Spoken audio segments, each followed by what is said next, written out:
Digital ministry. When, how, and why? It's coming up on today's show. Welcome to the Vlog Pastors Podcast, a podcast all about the stories and strategies of sharing God's love in the digital world. Now, here are two pastors that love to put a camera in their face and walk around in public. They are the Waldorf and Statler of digital ministry, JARROD Brown and Joshua Verwers. Hey everybody, welcome to the Vlog Pastors Podcast. My name is Joshua Verwers. And I'm JARROD Brown, and this is episode 1 of the Vlog Pastors Podcast. Actually, I think it's episode number 53, but close enough. No, it's 1. It's a new season. It's 1. It's 1. Don't let him tell you so it's different. season 2, episode 1? Season 2, episode 1. We got a new hat. We've got new digs. Come on. We've got all of the good stuff. And by the way, whether you guys are listening to the audio replay, whether you are watching us here on the YouTube channel, we just want to thank you for being here. And join in the show, because we are talking all things digital ministry, how we got started, when we got started, why we got started, and all of that good stuff. Yeah. And you can join us every Wednesday, 10:30. Help shape this conversation down in the comments.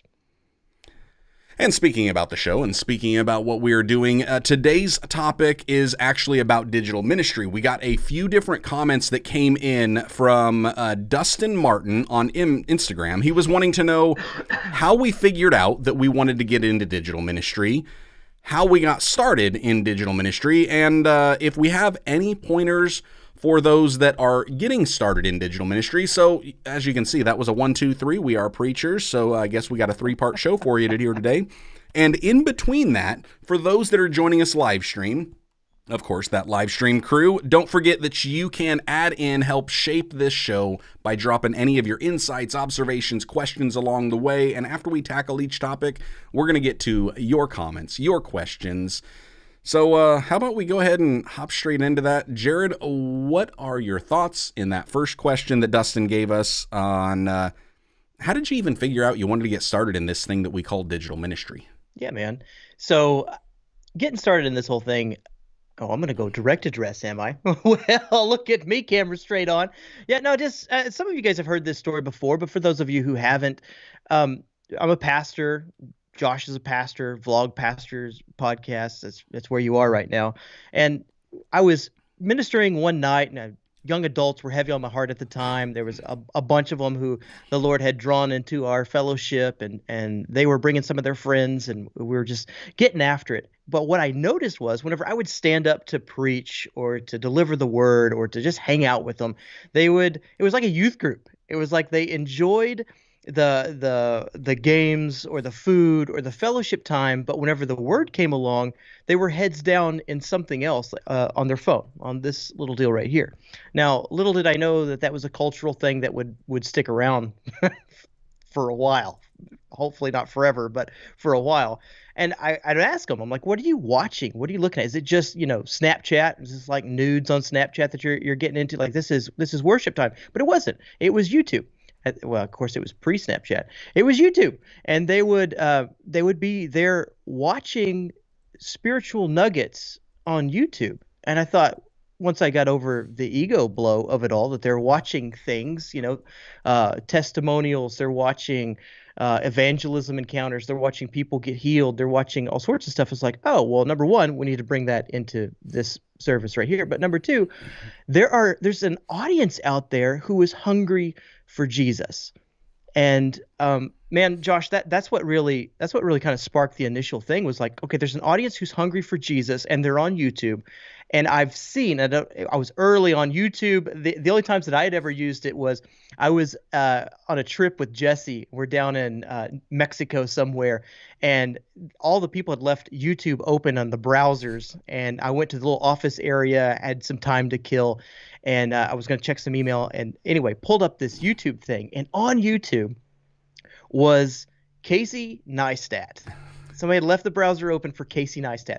So I started watching Casey Neistat, and you guys know the rabbit hole just starts there. But I start watching Casey Neistat, and I realized that not only was I coming on after that point every day to find out what happened in his life next, I thought, I'm a big believer in it's better. You can catch things. Hey, what's the phrase? Why am I saying Better things are better caught than taught. caught? Thank you. I don't know why I'm brain farting on that.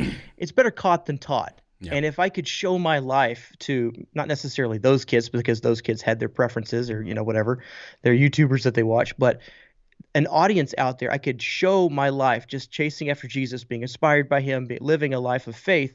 There's an audience for it, and that might be a way to teach. It's something that could be transferable via YouTube. And so anyway, Casey has a way, as you know, Yeah. of making you think, how hard could that really be? I think I could do Right. that because it's seemingly low production, but it wasn't. So I started vlogging my life, and that's how I got into digital ministry. Now, when was this? Like, how long have you been at that vlog pastor game, the digital ministry game? Man, I feel like an old timer in some of these groups. I'm not the original OGs, I'm not the 12, 13 years ago's or whatever those guys were, Yeah. but I'm definitely I'd have to take a look back at the videos. I know I'm for sure 5 years into this game as far as regular content. I might even be 6. There's some traces of I didn't even know because I went back and started looking on one of my Right. old channels of like whenever I started posting. I didn't realize I was into video as early as I was and getting that message out there. So it's really like 6 or 7 even at this point. And what's funny is it wasn't centered as intentionally around Jesus, but I even made videos back when I was in the Air Force years and Oh. years and years ago. Like I just documenting, it was pre-vlogs. There was no name for it really. Yeah, I was just documenting the time and the service. It was pretty cool. Well, So, and 5, that's 6 kind years. of, yeah, that's kind of interesting because like that point about being involved in video before you were involved in digital ministry, Yeah. that's really similar to my story too, because I didn't even, like once I got in and actually started doing digital ministry and more people start seeing what I'm doing and start asking questions, how long you been doing it? How did you get started? Questions like Dustin Martin asked us, I start going back and I look at it. And if you look at my YouTube channel, I think it says something like May of 2018. And that's when I uploaded the first couple videos. But had I been doing stuff prior to that? Absolutely. And I didn't really even, again, recognize what it was I was doing. And it wasn't even, Christ-centered. It wasn't focused on any of that. Because I go back and I sit there and I think prior to that, I had a YouTube channel where I was just trying to help other Christians that were doing the ketogenic lifestyle. And all I was doing was like uploading like little hacks or recipe videos. And I had done that for, I don't know, a year or so prior. And they were super basic, just a phone and just, setting it up on whatever the window mount was. Like I'm driving to Hardee's and ordering a monster thick burger wrapped in lettuce. And I'd be like, hey, this is the best sandwich you can get at a fast food restaurant, that's keto, blah, blah. So that was kind of what I was doing. And you rewind behind that, and I had those days in pro wrestling. And like now I look at pro wrestlers and they're all posting online. Right. And they're doing their promos and they're hyping in between shows now.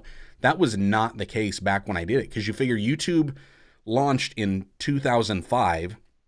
I got out of wrestling in 2008. And in about 2006, 2007, I had started uploading some of those videos. Just like whenever I would have an angle and want to do things. And again, it was... Actually, I think back then I was using like a handy cam, so it was at least a camcorder, but then I had to have the AV jacks out and into some type of a switcher to go into the FireWire port on the computer. And so it did that. But as far as digital ministry, how I realized I need to get involved on digital ministry, it probably came from me sitting there and thinking at one point, and I've told this story before, walking around my house and my kids.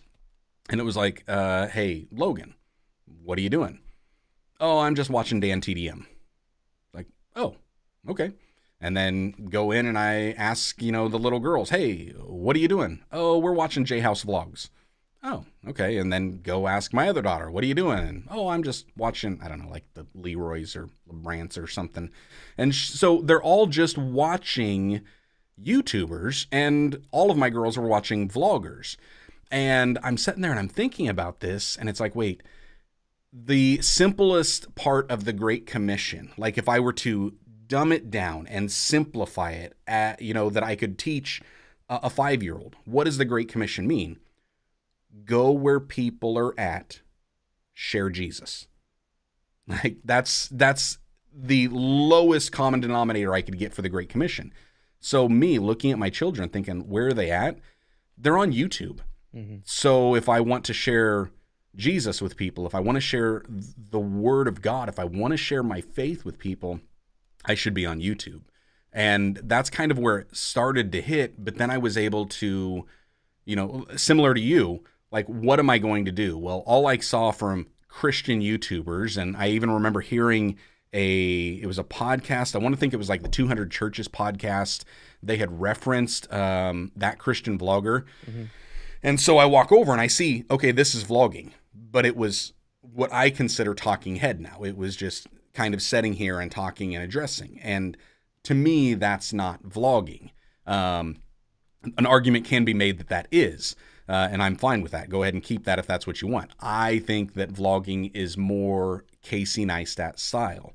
And so I didn't even realize what it was. I was just recording those talking head things to upload to YouTube, and I wanted it to try to reach that generation. I think some of my oldest videos are like, list videos, like 5 secular songs, my top 5. And it was like songs that had a Christian theme inside the secular music. And so I uploaded that stuff. But then for Micah's birthday, and I can't remember which birthday it was. Actually, if I'm thinking back, it would have been like her 8th birthday, maybe, or 7th, regardless. Her birthday, grabbed the phone, and I just recorded it while we were going. Didn't even know what I was going to do with that footage other than just to kind of keep it for myself. But I had started watching some Casey Neistat and saw all he's doing is documenting his day, and then he's trying to put a little story inside there. That's cool. So what am I going to do? How am I going to do this? Well, that was just looking at, okay, here it is. Here's this footage I had from her birthday. Can I put that in a Casey Neistat format and a style? And that was kind of the process leading up of how I got there, how I decided that I needed to be online in this digital space. So.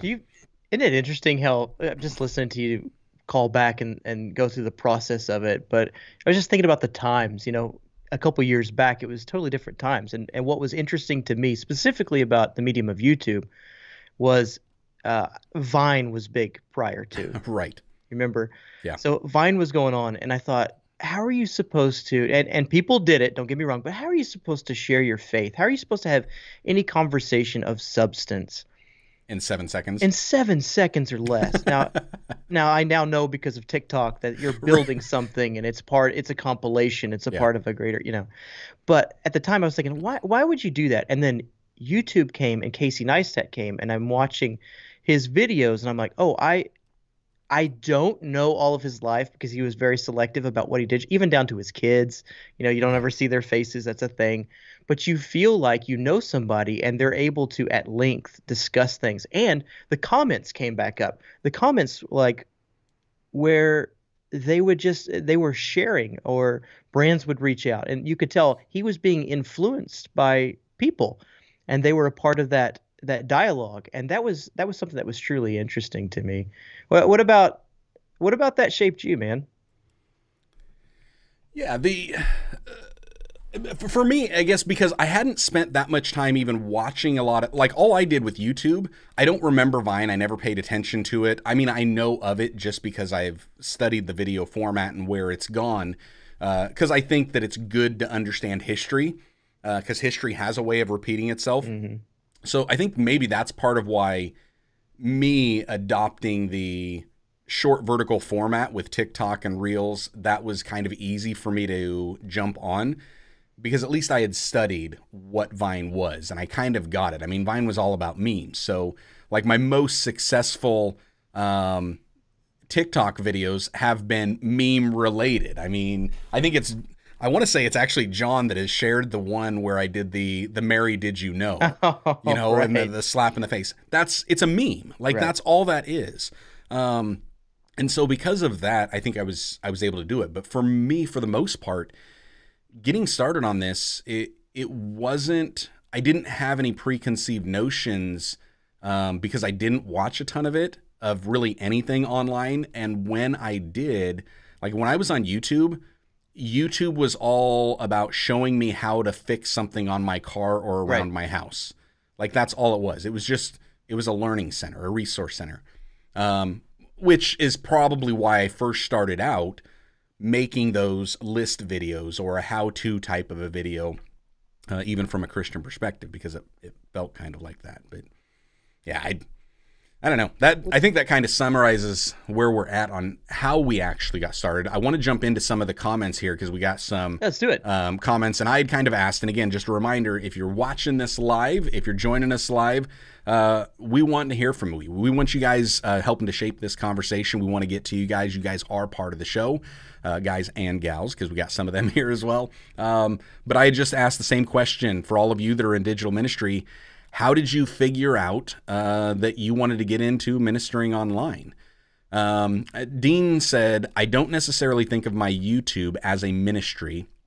For me, it's more of a hobby, born out of my love for making movies, mostly spoofs in high school, and for my love for talking theology. And that's good. Like when you, I think maybe that the whole ministry thing can be a parallel to like a job, where they say that like, what is it? Something about like the best job is where you don't feel like you're working. Yeah. And that can be the thing for like online ministry. I'm there. Like I don't think of it as a job. I don't think of it as ministry. Even though, it is. So I like that. Oh, totally. I feel like that we're churching it up. We're doing what we always do when we say ministry. Sometimes I have that imposter syndrome when we say, Vlog Pastors Podcast, a digital ministry, we're answering questions about, it's like, we're having a blast sharing our lives and talking about Jesus, if you want to boil it down. That's what I feel like. But even at that, Jared, you think about ministry. Again, I like to simplify things. I like to break them down. What is ministry? Ministry is really hitting the needs. Yeah. It's serving a need. And whether we want to acknowledge it or not, you and I hamming it up, that is still serving a need because there are so many. That blows my mind, my friend, that you and it still blows my mind that people will follow my channel, because it's like, we don't make these videos for others, for the algorithm. Right. We're making either what God has put on our heart to make because it's not being said out there, or we're making it because it's fun for us, or because the people who are watching us are interacting, and it's a part of the dialogue and the conversation. And that blows my mind that would be beneficial, or that would be meeting a need for somebody. But I would have to say, I think you're right.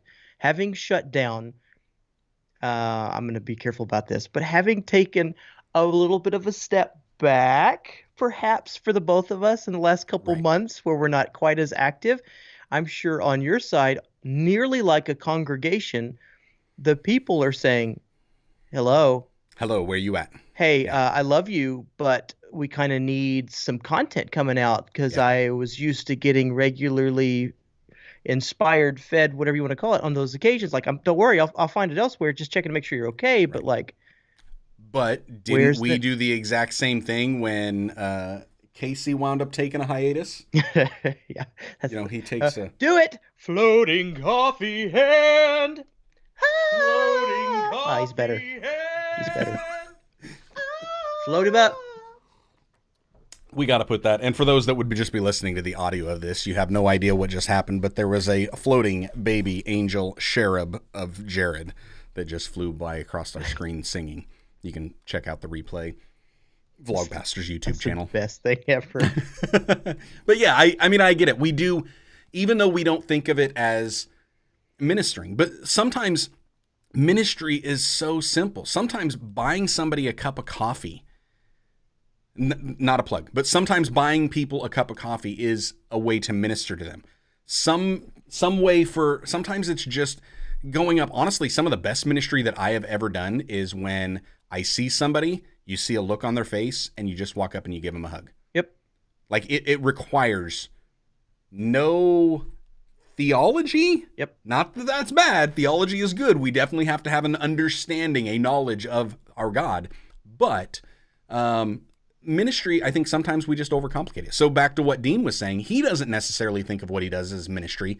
I think of what he does as a ministry. Yes. It's definitely a ministry because it is serving a need. There are people that he is reaching with the word that God has put on his heart, and it is hitting that, whether it's a physical, mental, emotional, spiritual need, he's serving them. So I think that's good.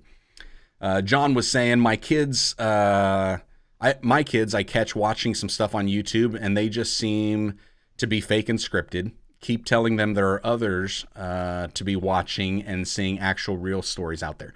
There are a lot of real stories, both, there are Christian YouTubers that are very scripted in their approach. I'm not saying one is better than the other. It is different. There are variations of gift. There are diversities inside the body of Christ, and they're all needed. It's not my flavor. I don't like that. It's funny that I say I don't like that flavor. I don't like the scripts. I don't like the structures. And here we go with this podcast where I'm trying to add scripts and structures in it. But I mean, there's still a flow. There's we have a general framework for what we want to do, but let's just run with it. And that's kind of what I like. I like to see realness. And I think back on that first season of Vlog Pastors that we did. Oh man, we got into some heavy stuff on those vlogs.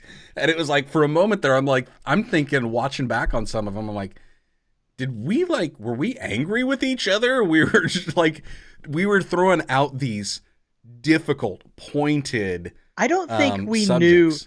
knew that there was going to be a season 2, 3, 4, 5, 6. So I think, or whatever, if there be, I didn't think we knew that there were going to be continuing seasons. Therefore, we were getting after it. We wanted to know, where do you stand on these things? How do you deal with such and such a topic? Yeah.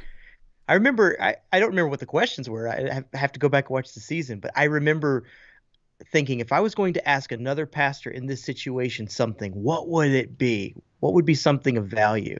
So I think we just went for it. I think we took the gloves off and went for we it. did. And to be fair, you and I had both talked about that ahead of time before us doing this, because we had no idea what the questions were. We didn't plan any of that stuff out. In later seasons, we did start to put the questions out just because we wanted time to be able to actually record and edit. It wasn't that, I need to think about this and craft my answer. No, it was like, we need to be able to start planning out and recording before 8:30 in the morning, because you would never see your wife again. Correct. Yeah. Or for you kids. But Yep. Okay, so Tomlinson Road saying, I've been making videos for church and family for 15 plus years. Love taking pictures, making videos.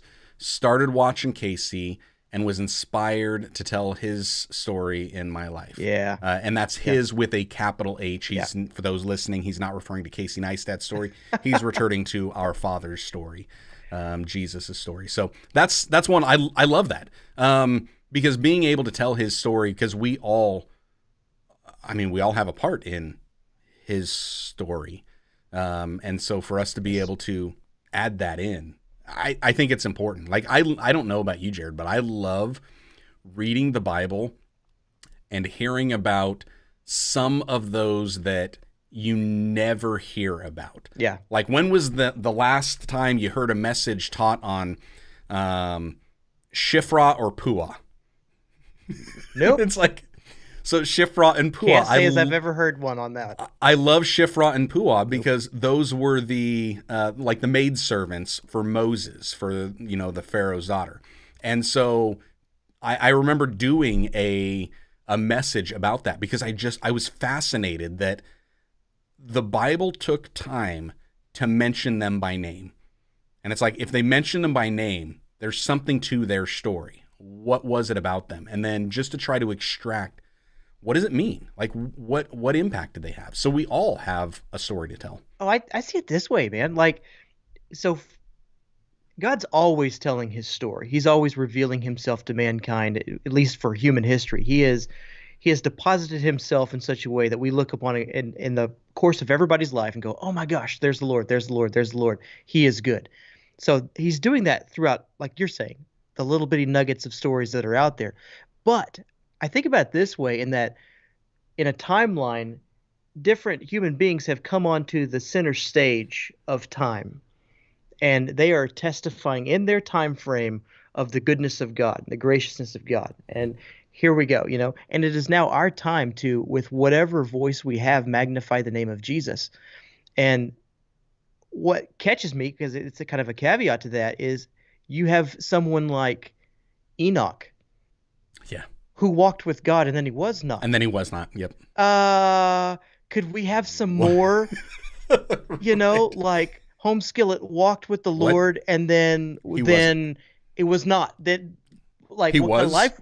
Do you think we could expound on the life that Enoch was living? Because I think we'd like to be living that life. Yeah. But no, it's like one little phrase: Enoch walked with the Lord and he was not. And Yeah. Okay. And here's the other thing. Oftentimes in stories, some of the best things are left unsaid. Yeah. Because it makes you long for it, want for it. What am I missing? What's not here? He's the greatest storyteller ever, and he's saying things through us. And I don't want anybody out there to get bogged down by the format of how you tell it or what you get to say or what is actually said. God is telling his story through you. It's simply becoming a willing vessel. And I think that's kind of what we're getting at, Josh. Yeah. Yep, for sure. Let's grab a couple other of these that Sure. are answering that first question of how they figured out and started with digital ministry. Living in the Gap saying, started learning how to work a camera in order to update our church website. Started my own channel in order to keep myself short and encourage other Christians along the way. That's so good. I love that because sometimes we get long-winded, and I think, we were talking, Jared, you, Diana, and I yesterday, because I had told on myself that I actually do watch long vlogs. Kara and Nate. Let's just stop the podcast right here. Hold on. This is coming from the man who over and over and over again in the first season of Vlog Pastors and in privately on the cell phone would say, Jared, cut your vlogs down. Shorter is better. Nobody's going to watch, Diana, whoever, Jared in particular, nobody's going to watch past 10 minutes or so. And Ain't nobody got time for that. Ain't nobody got time for that. Ain't nobody got time for that. Nope. Says the man who now watches a 40-minute vlog because it was worth it to you. It was worth it. So even though I have said keep the video short, I have also, and I am on record, you can go back and you can find this, I am on record saying that length of videos are like length of sermons. They should be as long as necessary and as short as possible. And that's where I've watched like these Kara and Nate vlogs, and they're doing 20 plus minutes. This last one was 43, I believe.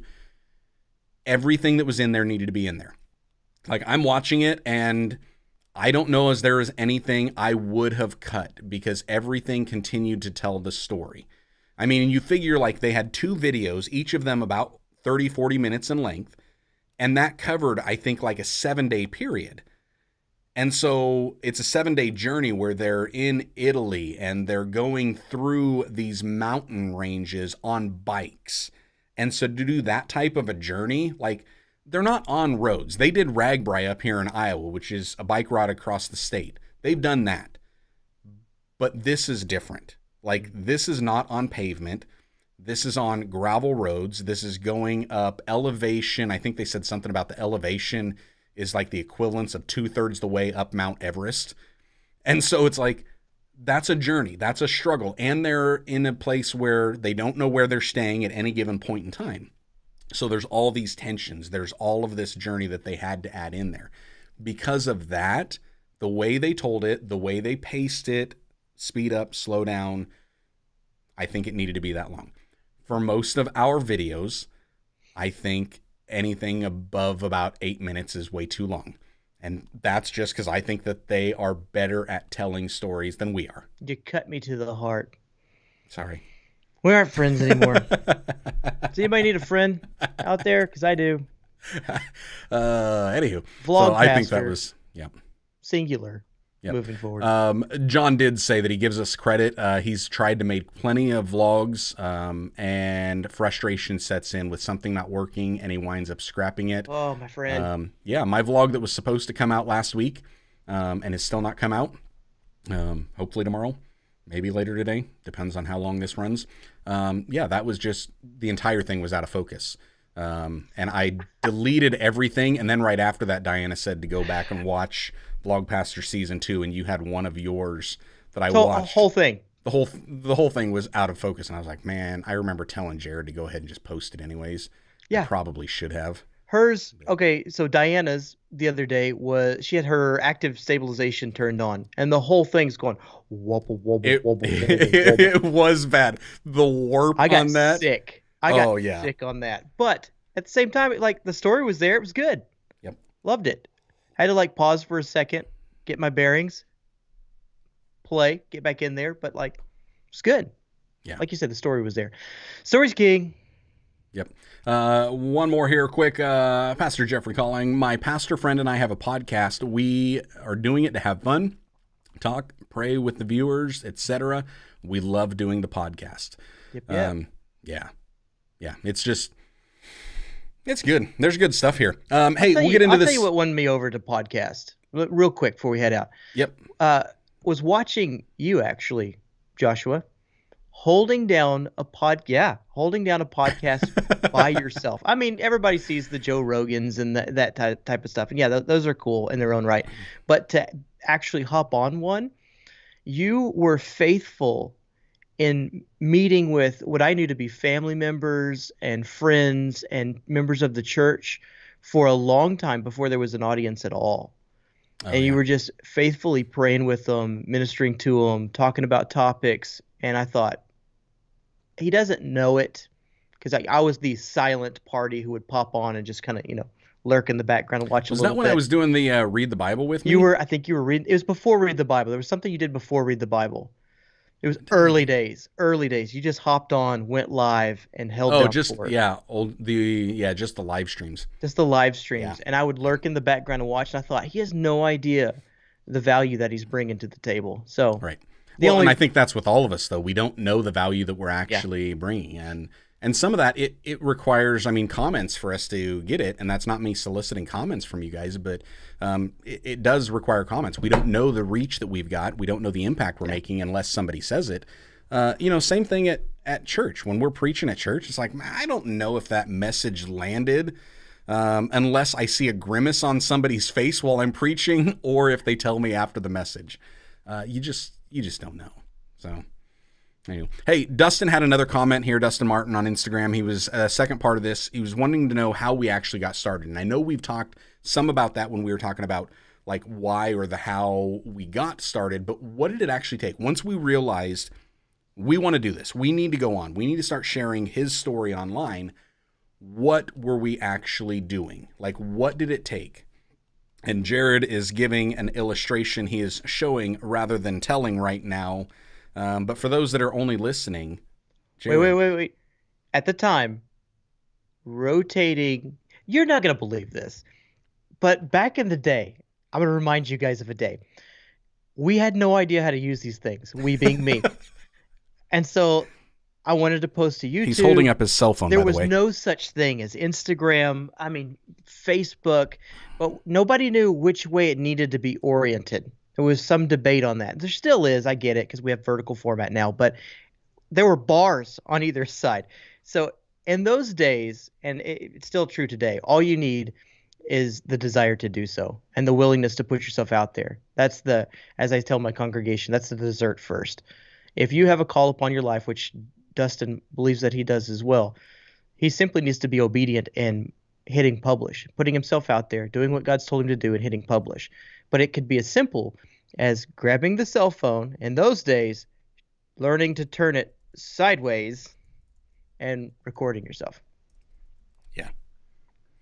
Yeah, and that's a lot of what I did too. Like, I think my first 50 videos were with my Nexus 60p smartphone. I bought the Nexus 60p off of Craigslist. The only reason I bought it was because I was taking off to go to Thailand, And I wanted to use Google's Project Fi because I knew that they had good service in there and I didn't have to try to buy a SIM card once I got locally. I could just run with it. So back then, Project Fi only worked with, Google compatible phones. Nexus was one of those that Google had purchased. So it was like, all right, I saw on their list Nexus 60p. There was somebody here that had it. Then come to find out, it actually was like a 4K phone. This is back in like 2017, 2018. And I'm like, yes, please. So that's what I did. I just bought that and I set it up. The first few videos had no microphone on it. Then I realized it sounds like garbage because there was no hot garbage.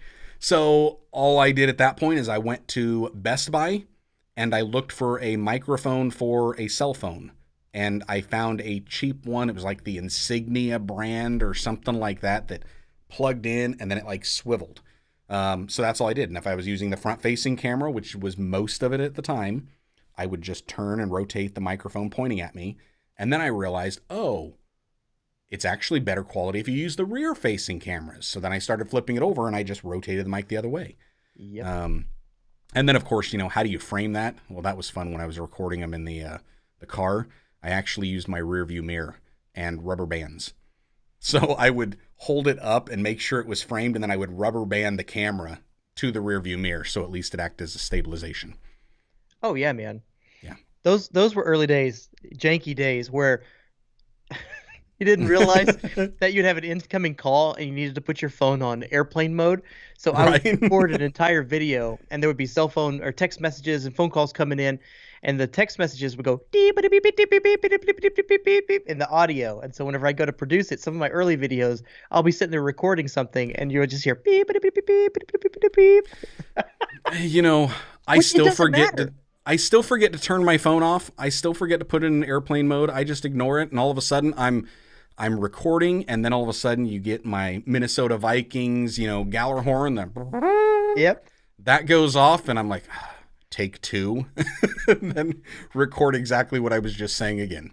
Well, to bring it, Josh, into modern times, like, I don't know if you've seen people like Ryan Trahan. I don't know if you guys have heard of a man called Mr. Beast, but they have intentionally thrown quality out of the window. Now, I don't think I'm going to be able to do that, guys. Let me just be straight up with you. I just like the technical side. I like having good looking footage. I don't know whether it's vain or it's like a vanity thing, but it's not me. I just like the look of certain videos. They have proven the point, Josh, that you don't need it. I don't know if you've seen this on TikTok. There's a reason. There's a reason that we have microphones that are clipped and hidden in places so that you can use these hands and express yourself and do whatever you needs doing. Although, hey, to be fair, when I see Brady Shearer from Pro Church Tools, when I see him doing that, because I think he got a ton of hate for doing that. For those that can't see, we're holding up a microphone. He uses the Rode Wireless Goes. Oh, not just a microphone, those dainty little... Well, yes, and then like Ryan does it all the time with just his lapel or lavalier mic, and people are holding that, and it's to get good audio. Yes, you can just clip it on your shirt, and that would be just as annoying if you had the cable on the outside of it, unless it was an all-black shirt. But with holding it up there, Brady, when he does it, I don't mind it because I kind of know the back end of what he's doing. He's batch recording, and he shows up and they're like, hey, we got a few questions. You want to go ahead and record something real quick? So instead of running the microphone up through, which, I mean, I do that on Sundays. I mean, I don't hold it, but I run it up underneath the shirt. That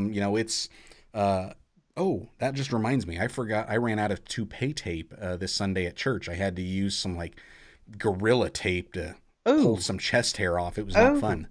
I got to get some more in my bag. But to hide the microphones. Yeah. So for me, it was the same as you. How did I get started? I grabbed the camera that I had. Like I've got this message I've done on the life of Moses, the Exodus story. Start where you're at, use what you've got, do what you can. That's what Moses did. Started where he was at. He used what he had to do what he could. That's how I got started with digital ministry. I started where I was at, which was limited knowledge of the platform. Mm-hmm. I used what I had. which was just the knowledge limited that I did, as well as whatever microphone and camera I had, even when there wasn't a microphone or a camera, it was my phone. And then I did what I could. I just recorded what limited editing experience I had. I put that up, and then I just went with it. And that was it. That's kind of how I got started. You know, if you want to go super practical, here's what I would recommend. Here's what I would recommend. I recommend that you watch the Vlog Pastors podcast live every Wednesday at 10:30. Numero uno. Watch both of our channels because we're talking about it all the time. How to share your faith, how to share your life on the digital mediums. Diana Gladney, hop on to a guy named Levi Allen in the early days if you want to learn about editing and whatnot. But like doing it, honestly, don't you think, Josh? I think doing it is like where 3/4 of the learning curve takes place. What I'm recommending, and not the shameless plug of Vlog Pastors, is we have years and years and years experience of doing it and classes. We've invested thousands of dollars at this point in equipment and training and our own skill set and countless hours whenever you put together all the Vlog Pastor seasons of how to do this. And you guys are getting it by asking a question in the comments and saying, oh, hey, what do you recommend for this or that? And at some point we can't continue to answer the how do you get started question, over and over and over again, but it's somewhere in the library of resources that you get to come along and get for free. I think that's super practical right there. Just to YouTube you if you have any struggles. But I would say the philosophical or maybe the spiritual thing behind it is if the Lord has called you to it, if it does have more of a faith-based bent, then get after it. Well, and even in the education sector, and this is going to go into our next question that we had from Dustin. What tips, what advice would we have for somebody getting started? And I think that's really where you kind of jump that question off and at a good time as well. But I think there's a question that goes around even in the educational sector of learning versus doing. Mm-hmm. And is it better to actually do, or is it better to just learn before you do? And it's back and forth. I think it really depends on the person. However, I'm telling you from a vlogging standpoint and as a vlog pastor, I learned more by doing than by learning. Jared, you just talked about how we've spent hundreds, thousands of dollars on courses, on conferences, on learning these things. No, like honestly, the thing that it's back to that thing that more is caught than taught.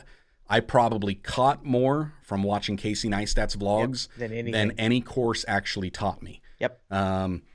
That's just the way it was, and part of that's because that's the style that I liked. So my big tip, and here would be my tip for somebody getting started: find those people that you are inspired by, that you might want to emulate some type of their style or their format, and then binge it, like watch it, consume it, get it inside you, get filled up on that.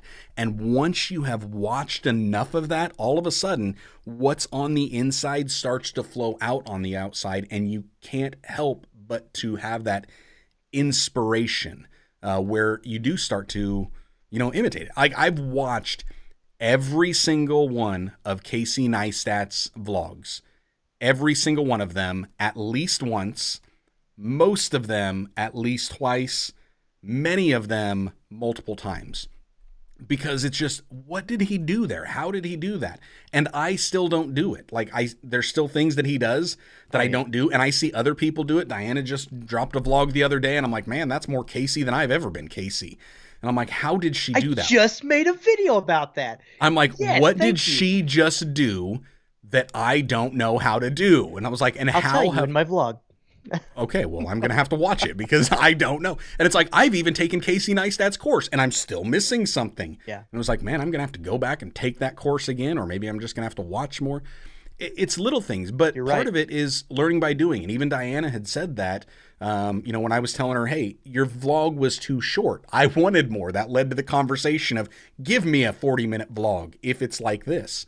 I don't think I put that caveat, if it's like this, but it was. Like, if it's like that, That's what I want. And she was just saying, yeah, but I get better at it because I keep doing more. I keep practicing. I keep honing this craft, because the more videos I make, the better I get at it. Yeah. Which I think there's some of those. And I think it was Maddie that just posted a video the other day that I haven't even watched, because he's like, is making 50 or 100 videos bad advice? I haven't watched it, so I don't know what he's going to say. The answer is no, that's not a bad advice. That's great advice. Like, that is great. You go back, you watch my first 50 vlogs, they're bad. So don't watch them. He's saying, if you want to grow really fast, make sure you niche down, and you shouldn't publish all these in-between videos, which I hadn't even watched it, but I know that's the conversation, because we've seen enough of these things, and we've lived it.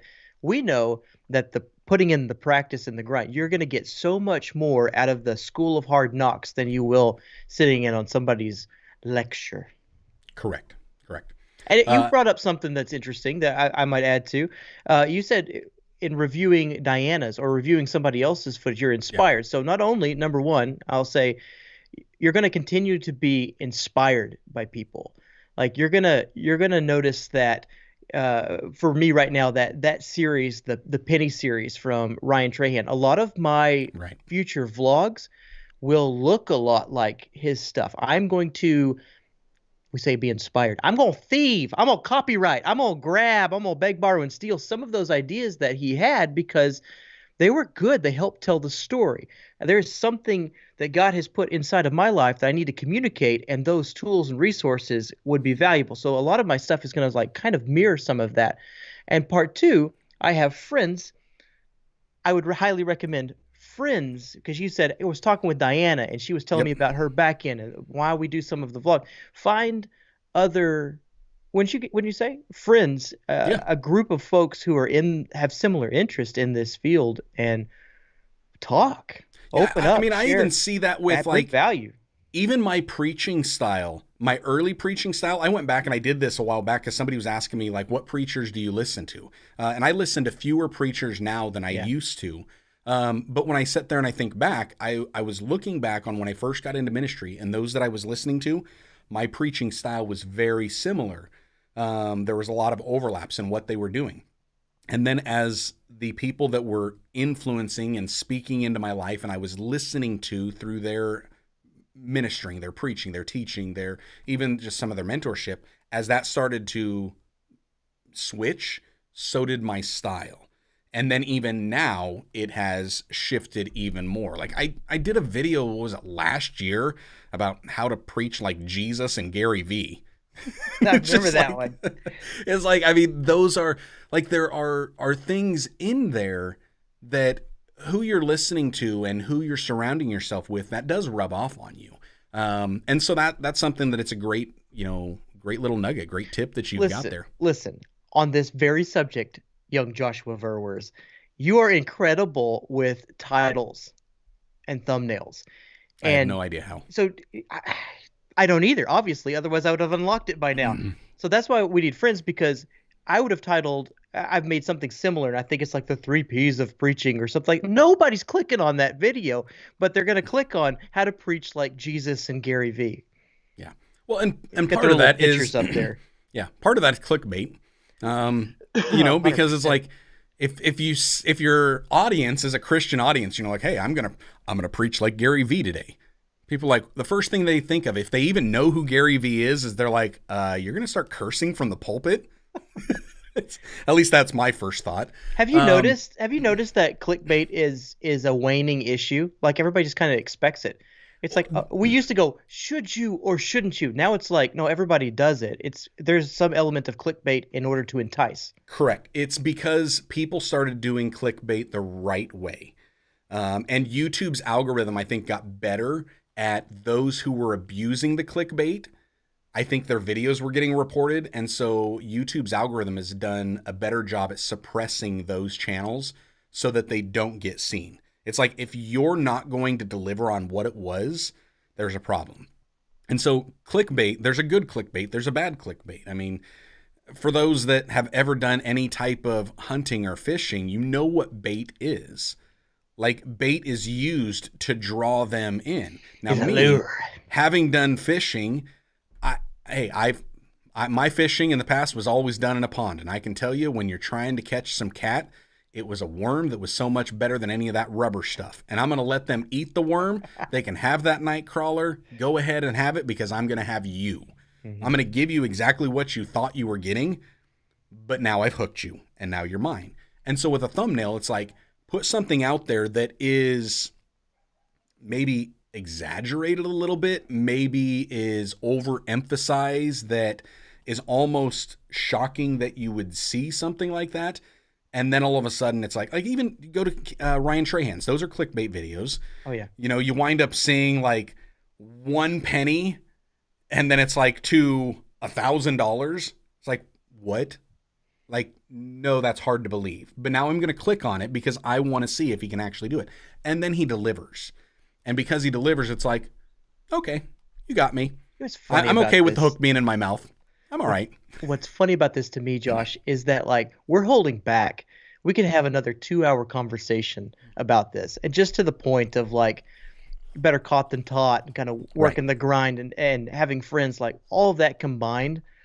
I think in the early days, maybe a little bit of imposter syndrome, like, you know, do we know what we're doing? Or we're going to try and string together some wins. I don't care what our audience sizes are. We have a vast amount of information that's in here. Like, you know what I mean?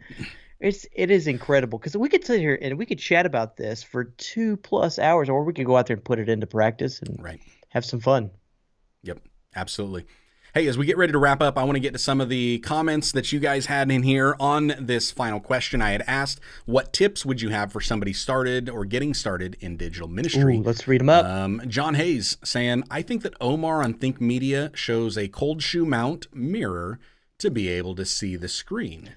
That would probably work better. No, cell phones. I mean, if you're doing with the camera, or is he talking about a cell phone? Yeah, I think that was in relation to me using my rear view mirror. Okay, because there's a gentleman I was helping out the other day, and he had a very old camera, and we were getting it set up, and I have my little flip around screen, and I never realized what everybody's talking about how handy the flip around screen is until you cannot frame yourself up for anything. And he's got this giant mirror behind, just like what he's talking about. Yeah. It's like, I don't care what you have to do, beg, borrow, and steal, either to get a camera that has Wi-Fi or Bluetooth technology or a flip around screen if you're going to do it, go into cameras. But cell phone, nice mirror will do. Yeah. For sure. Dean saying, prepare to be humbled over an extended period of time.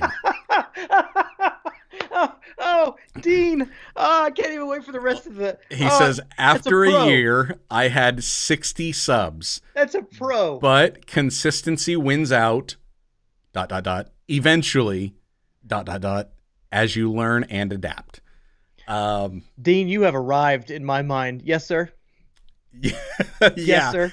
That is, that gets a yes and amen. Oh, be prepared to be humbled. Oh, that's so good. That and that when you're making these videos, you're seeing yourself. You're seeing the insecurities that maybe have been set against you. You're seeing the strongholds. You're seeing yourself get frustrated with your wife from time to time. You're like, you see yourself get frustrated or flustered when the red dot comes on and you're not able to get out what you're trying to get out. It is insane, the humbling process, just the benefits of all of that. Yeah. You get the old ego gets chipped away. I think for that alone, everybody should be a part. And I don't think the humility ever goes away. I think you just learn to live with it a whole lot better, because you will have those where you've made 350 plus vlogs and all of a sudden your entire one was out of focus. It still happens. It still happens. You just learn to live with it. You learn to roll with it. You learn how to, as you say, learn and adapt. And it's just like, all right, we're gonna roll with the punches here. So that's what you do. Dean, that's awesome. Yep. Tomlinson Road saying, make videos, try different things, have fun, don't put too many expectations on yourself. And as Maddie says, this would be Maddie Hapoya, yep. Learn, make, repeat. Yes. Learn, make, repeat. And going with what Dean had said, consistency does win out. Staying with it, staying at it, not giving up hope, not losing faith, and then in due season, there it starts to come. Zach, it's interesting to me sometimes finding the balance between trying different things and being steadfast. That's a constant tension with like giving video ideas, because some of them, some of you old timers, y'all know, you'll put out a video and it won't get picked up for another year, a Right. year and a half, and then all of a sudden YouTube decides that it's found an audience for it, and away it goes. And you've already pivoted because that was a year and a half ago. You've already pivoted off of that content because it wasn't working. And it's a constant friction between making the things that you know you're supposed to make, that you feel like, the Lord's in, and pivoting in that, like, there's not necessarily a need there. So I feel you on the try different things, learn, make, repeat. It is a part of the YouTuber's journey. It's a rite of passage. Yeah. Definitely the learn, rinse, repeat here on that. Living in the Gap saying, develop a passion for your audience. Mm-hmm. You are pastoring, shepherding your audience. Your drive to lead them will get you past all the technical stuff. That's good stuff. Oh man, that is so good. That's good. Like, that's a good one right there. Because it's true. Like, it really is true. And I think this will actually lead us into kind of setting up what he's saying, that the pastoring, the shepherding your audience, and your drive to lead them will get you past all the other technical stuff. I think that this is going to be a perfect segue for us to give you a preview to next week's episode, which Jared doesn't even know what next week's episode is because I just pulled it up. Next week, we're actually going to be talking about... We're going to be answering a question, and I believe that this was actually, I want to say it was by John, if I remember right. He had asked us a question saying, does a low turnout on a Sunday service ever throw off your preaching? Short answer, no. We're going to expand on that next week because we're going to take it in the only way that vlog pastors can. We will say, for pastoring, does a low turnout on a Sunday service ever throw you off when preaching? And from a vlogging standpoint, does a low view count ever throw you off when making vlogs?